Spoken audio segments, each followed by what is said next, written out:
1992, unang kaarawan ng panganay na anak ni Tok Corpus. Subalit, ni aning nito ay hindi nakita sa okasyon. Droga, bisyo, walang katapusang pagdudurog. Ang mga parapernalya at ang kakaibang high na naidudulot nito ang naging kasakasama niya mula pa sa pagkabinata. Sorry kasama si paring Alex. Oo, pasama ako eh. Paano ko bumili ng malaking laruan eh. Nakulong si Tok sa edad na 14 dahil sa gun possession na siyang naging dahilan para matigil siya sa pag-aaral.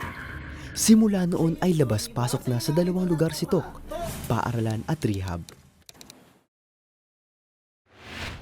Ipinanganak si Iking, subalit hindi nito nahadlangan ang tawag ng droga kay Tok. 5 taong kinuha ni Tok ang kolehiyo dahil na rin sa matinding pagdodroga at paglalasing. At nang siya ay nagkatrabaho, ay parehong problema pa rin ang kinaharap niya.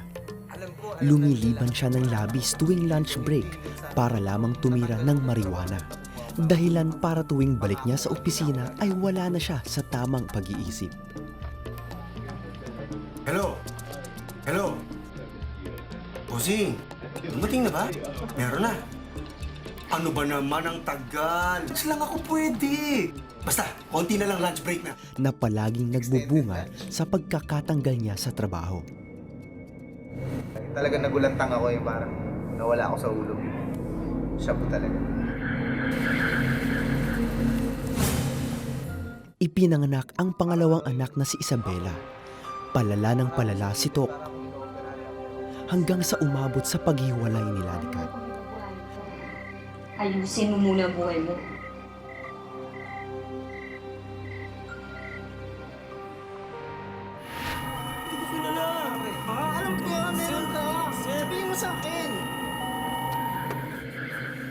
Minsan pa ay rehas ang naging mundo ni Tok. Drug pushing at drug possession ang naging kaso niya. Subalit, imbis na sa kulungan siya napunta, ay sa rehabilitation center niya ginugol ang kanyang sintensya.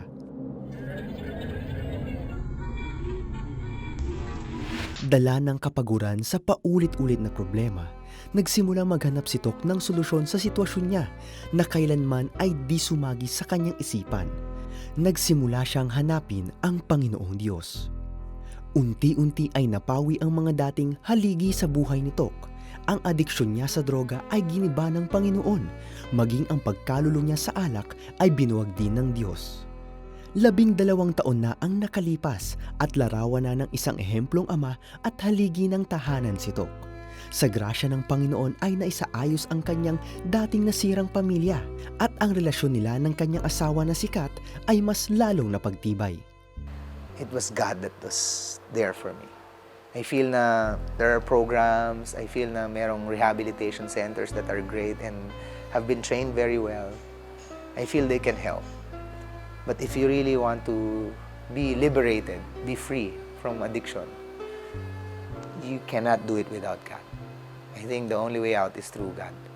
So my encouragement for those that are recovering, certainly there is hope. Certainly there is a second chance. And my God is the God of second chances.